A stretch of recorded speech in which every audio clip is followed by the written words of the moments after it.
तर सर्वांचं स्वागत आहे जेईच्या PYQ सिरीजमध्ये। 2 दिवस सुट्टीनंतर आपण परत भेटतोय आणि कंटिन्यू करूया आपली सिरीज। आजचा क्वेश्चन आहे की आपल्याला दिला आहे 2x² + cos θ * x - 1 हे quadratic equation. So 2x² + cos θ * x - 1 = 0 हे क्वाड्रॅटिक इक्वेशन आहे आणि अल्फा बीटा रूट्स आहे। Okay, no problem. तर जेव्हा कधी अल्फा आणि बीटा किंवा रूट्सची गोष्ट येते तेव्हा आपल्याकडे सम ऑफ रूट्सचा आणि प्रोडक्ट ऑफ रूट्सचा रूल आहे। तर आपण काय करणार, आधी स्टँडर्ड फॉर्म मध्ये लिहू, म्हणजे सगळं 2 ने डिवाइड करायचं। आपल्याला मिळालं x² + cos θ/2 * x आणि -1/2 = 0। आपल्याला विचारलेलं आहे maximum and minimum value of alpha two the power 4 + beta two the power 4। Okay, जसं पॉवर 4 आलं म्हणजे स्क्वेअरचा स्क्वेअर असेल, म्हणजे आपल्याला आधी पाहिजे α² + β² पाहिजे, राइट। आता α² + β² कसा मिळतो आपल्याला, जर तुम्हाला माहिती असेल की अल्फा + बीटाचा जर आपण होल स्क्वेअर केला तर आपल्याला मिळतो α² + β² + 2α β। तर इथनं मला ही व्हॅल्यू पाहिजे असेल म्हणजे इथे मायनस मध्ये येईल, म्हणजे मला मिळालं अल्फा + बीटा याचा होल स्क्वेअर आणि -2α β। नाइस। ओके, तुला पहिली गोष्ट मिळाली। पण मला टू दी पॉवर 4 पाहिजे, मी आता आणखी याला काय लिहू शकतो मग अल्फाचा पॉवर 4 + बीटाचा पॉवर 4। सेम फॉर्म्युला अप्लाय करून फक्त अल्फा आणि बीटाच्या ठिकाणी स्क्वेअर असेल, तर काय होणार α² + β² याचा होल स्क्वेअर असेल आणि त्यातून 2 टाइम्स α² β² आपल्याला काढायचं आहे।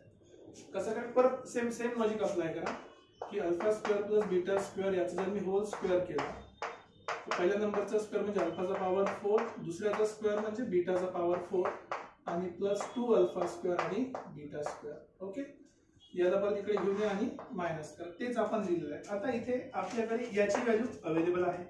तर इन शॉर्ट मध्ये काय झालं की आतमध्ये अल्फा + बीटाचा स्क्वेअर -2α β आहे, ठीक आहे, आणि याचा होल स्क्वेअर करून -2 टाइम्स α² β²। बस इथे आपल्याला व्हॅल्यू पुट करायची ना, आपला आन्सर जवळपास झालेला आहे। म्हणजे कसं बघा, सम ऑफ रूट्स काय असते, अल्फा + बीटा याच्या समोर -cos θ/2 आणि अल्फा बीटा आपल्याला मिळाला आहे प्रोडक्ट -1/2।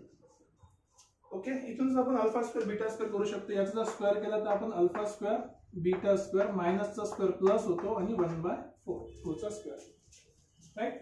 बस ही व्हॅल्यू पुट करा इक्वेशन मध्ये। तर बघा, अल्फाचा पॉवर 4 + बीटाचा पॉवर 4 = काय मिळालं, लक्षात ठेवा व्हॅल्यू पुट करताना निगेटिव्ह नंबर जर तुम्ही प्रॉपरली ब्रॅकेटच्या आतमध्ये ठेवला तर प्लस मायनसचं चुकी होण्याचे चान्सेस कमी आहेत। जसं इथे अल्फा + बीटाचा होल स्क्वेअर आहे, तर अल्फा + बीटा किती आहे -cos θ/2 याचा होल स्क्वेअर हे आपल्याला मिळालं, -2 टाइम्स अल्फा बीटा किती आहे -1/2 याचा होल स्क्वेअर आणि -2 टाइम्स α² β²।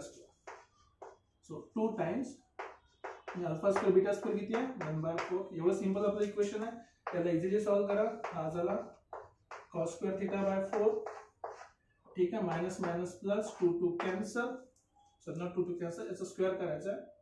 स्क्वेअर कशाला, तो होल स्क्वेअर नंतर।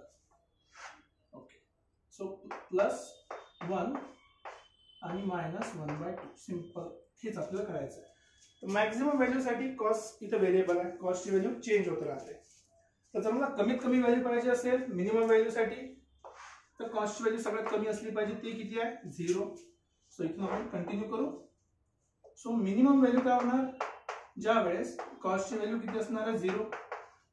जर कॉस 0 झाला तर हा झाला 1, 1 चा स्क्वेअर 1 होते आणि 1 - 1/2। सो 1 - 1/2 तो झाला आपला 1/2। नाइस।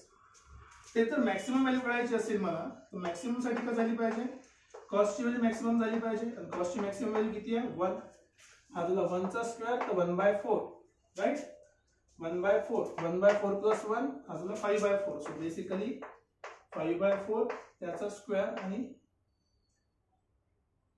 -1/2 हे आपली मिनिमम सॉरी काय मॅक्सिमम व्हॅल्यू आहे। सो बेसिकली आपण काय करू, आता सरळ दोघांची ऍडिशन करू, कारण की α² + β² याचा मॅक्सिमम काढलाय, मिनिमम काढलाय आणि आपल्याला विचारलं त्याचा सम। तर या दोघांचं जर मी ऍडिशन केलं, या दोघांचं ऍडिशन तर मला मिळालं 5/4चा स्क्वेअर, हा -1/2 आणि हा +1/2 झाला कॅन्सल. 5चा स्क्वेअर 25 आणि 4चा 16. तर आपला आन्सर आला 25/16. ऑप्शन नंबर 1 हे आपलं करेक्ट आन्सर आहे. सोपा question, basic properties, that's it, right. तर अशा प्रकारे आपण क्वेश्चन इझिली सॉल्व्ह करू शकतो. भेटूया परत नेक्स्ट क्वेश्चन मध्ये.